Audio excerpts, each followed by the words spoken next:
ẹ̀yin èèyàn lé Mr Joseph Aloba tó ń ṣe bàbá olóògbé ìléríolúwà Aloba wọ́n sọ̀rọ̀ wọ́n jáde o. Ẹ káàbọ̀ sí Mashola Gist TV. Ẹ jẹ́ ká jọ gbọ́ gbogbo ọ̀rọ̀ tí wọ́n sọ. Mr Aloba wọ́n tẹ̀síwájú, wọ́n ní táwọn bá lè fi ojú kan ọmọ àwọn lẹ́ẹ̀kan sí i, wọ́n ní àwọn ní ìmọ̀ràn táwọn fẹ́ gba ọmọ àwọn. Wọ́n ní ṣùgbọ́n tó bá jẹ́ pé Ọlọ́run fún àwọn ní àǹfààní láti tún fi ojú kan ọmọ àwọn lẹ́ẹ̀kan sí i, wọ́n ní ìmọ̀ràn táwọn máa gbà ní pé ìyàwó tí èèyàn máa ń fẹ́ láyé yìí ó gbọ́dọ̀ jẹ́ ìyàwó tó dáa.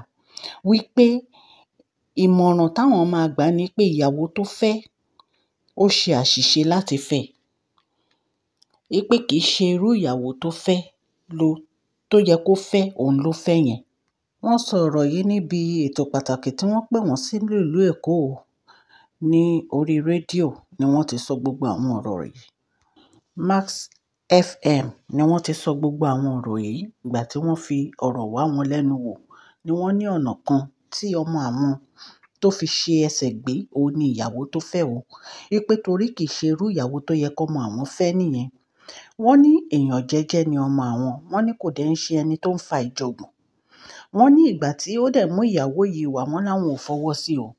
Wọ́n ní torí pé àwọn mọ̀ pé kì í ṣe irú ìyàwó tó yẹ kó ọmọ àwọn fẹ́ nìyẹn.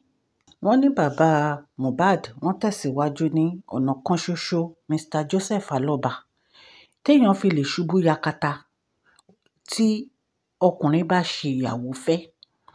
Wọ́n ní ó yẹ kí ọkùnrin kó fẹ́ ìyàwó tó jẹ́ pé ó dáa, tó dẹ̀ ní ẹbí tó dáa ní ìgbésí ayé ẹni náà. Wọ́n ní gẹ́gẹ́ bí èyí tó ṣẹlẹ̀ sí ọmọ àwọn o, ìyẹn Mohbad. Wọ́n ní bàbá Mohbad, wọ́n ní Wùmí ó ń dúnkokò mọ́ àwọn o. Wípé ó ń threaten àwọn pé kò sí nǹkan tí Wùmí ò sọ sí àwọn tán. Wọ́n ní lọ́dọ̀ lọ́yà ẹ̀ ni àwọn tí ń gbọ́ gbogbo àwọn ìkòkò tó ń dùn yìí o, èyí tó ń jẹ́ lọ́yà Fẹ́mi Fálànà. Wọ́n ní oríṣiríṣi ẹ̀sùn ni wọ́n fi kan Wùmí o, wípé ó ń dúnkokò mọ́ àwọn o lórí ikú ọmọ àwọn. Nítorí pé àwọn ní kó lọ ṣe DNA. Nítorí pé àwọn ní tí wọn bá ṣe DNA, àwọn ò lè sin òkú ọmọ àwọn. Wọ́n ní torí ẹ̀ ni Wùmí fi ń dúnkokò bá wọn. Alàgbà Aloba wọ́n tẹ̀síwájú, wọ́n ní àṣìṣe ńlá kan tí ọmọ àwọn ṣe ní ìgbésí ayé ẹ̀ ni pé ìyàwó tó fẹ́ sí ilé. Wọ́n ní èèyàn jẹ́jẹ́ lọmọ àwọn o. Wọ́n ní àwọn ò mọ nǹkan tí ọmọ àwọn wá tó fi lọ fẹ́ irú obìnrin báyìí sílé. Wọ́n ní nǹkan tí àwọn lè sọ nípa ìgbéyàwó ọmọ àwọn àti ìyàwó ẹ̀ ó ní pé ọ̀rọ̀ fífẹ́ wọn yìí kò ń ṣe nǹkan tó jẹ́ pé ó bójúmu rárá. Wọ́n ní ìgbà tí ó mú ọmọ yìí wá sí ọ̀dọ̀ àwọn, wọ́n ní àwọn ò fọwọ́ sí i. Wọ́n ní fúnra ẹ̀ ni ó lọ ra gbogbo nǹkan ìgbéyàwó lọ sí ọ̀dọ̀ àwọn ẹbí ìyàwó ẹ̀. Wọ́n ní àṣìṣe ńlá gbà dẹ̀ lèyí jẹ́ fún ọmọ àwọn láti fẹ́ irú ìyàwó báyìí. Wọ́n ní ó fẹ́ ọmọ Wùmí yìí pẹ̀lú wàdùwàdù ni. Wọ́n ní kò fi ara balẹ̀ rárá kó tó fẹ́. Wọ́n ní kì í ṣe irú ìyàwó tó yẹ kí ọmọ àwọn fẹ́ nì. Wọ́n ní torí ọmọ àwọn kò ń ṣe ẹni tó ń fa ìjọ̀gbọ̀n. Wọ́n ní jẹ́jẹ́ ló máa ń lọ. Bàbá Mohbad tẹ̀síwájú, Mr Joseph Aloba ní pé Wùmí ò ń ṣe ẹni tó dáa láti fi ṣe aya o. Wípé àṣìgbé ìyàwó ni Wùmí jẹ́ fún ọmọ àwọn.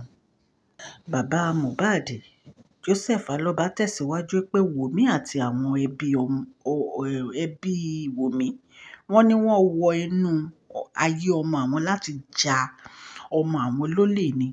Wọ́n ní ẹbíkẹ́bí ni ẹbí wọn. Wọ́n ní wọ́n dẹ̀ mú ìlérí wọn ṣẹ pátápátá kó tó di pé ọmọ àwọn jáde láyé. Wọ́n ní ó dẹ̀ dàbí pé àwọn ni wọ́n lọ́wọ́ nínú ikú ọmọ àwọn. Mr Joseph Aloba tẹ̀síwájú pé àwọn ò fọwọ́ sí ìgbéyàwó àwọn méjèèjì. Wọ́n ní ọmọ àwọn lọ ṣe ìdáná lọ́dọ̀ àwọn òbí Wùmí. Wọ́n ní àwọn kọ́ làwọn kówó ìdáná sílẹ̀. Wọ́n ní fúnra ọmọ àwọn ló ra gbogbo nǹkan tí wọ́n fẹ́ fi ṣe ìdáná. Wọ́n ní òun ló fowó gbogbo nǹkan tó ń ṣe lọ́dọ̀ àna ẹ̀ sílẹ̀ o. Wọ́n láwọn ò lọ́wọ́ sí ìgbéyàwó wọn. Bàbá Mohbad tẹ̀síwájú wípé àwọn ò nífẹ̀ẹ́ sí Wùmí rárá. Ìtorí ẹ̀ ni àwọn ò fi gbà láti jẹ́ kí ó fẹ́ ọmọ àwọn. Wọ́n ní ọmọ àwọn ṣe ìfẹ́ inú ẹ̀ fúnra ẹ̀ ni láti fẹ́ Wùmí gẹ́gẹ́ bí aya. Ẹ̀yin èèyàn lé bí a ṣe gbọ́rọ̀ lẹ́nu bàbá Aloba yìí tó ń jẹ́ Mr. Joseph Aloba tó jẹ́ bàbá Mohbad nìyẹn. Ọlọ́run á ran gbogbo wa lọ́wọ́ o. Lórí ọ̀rọ̀ update Mohbad, àti ìgbọ́ nǹkan kan nípa DNA, àti ìgbọ́ nǹkan kan nípa autopsy. Ṣùgbọ́n bàbá Mohbad fà kékọ́rí pé tí wọn bá ṣe DNA, èsì àyẹ̀wò ẹ̀jẹ̀ fólíhàm, wọ́n ní àwọn ò ní jẹ́ kán sí òkú ọmọ àwọn o, èyí tó ṣaláìsí tó jẹ́ Mohbad. Èyí náà tẹ́ ti ń bá a lọ lórí social media. Gbogbo ọ̀rọ̀ tí àwọn oníkálukú ń sọ lórí ikú Mohbad wípé Wùmí ó mọ̀ nípa nǹkan tó ń ṣẹlẹ̀ sí ọkọ ẹ̀. Ọlọ́run Elédùmarè á jẹ́ ká rí òótọ́ ọ̀rọ̀ kó fi àwọn ojú aṣebi kó fi wọ́n hàn. Ẹ̀yin èèyàn lé bàbá tún gbọ́ ní update a máa jẹ́ kí n mọ̀. Justice for Mohbad, justice for Mohbad, justice for Mohbad.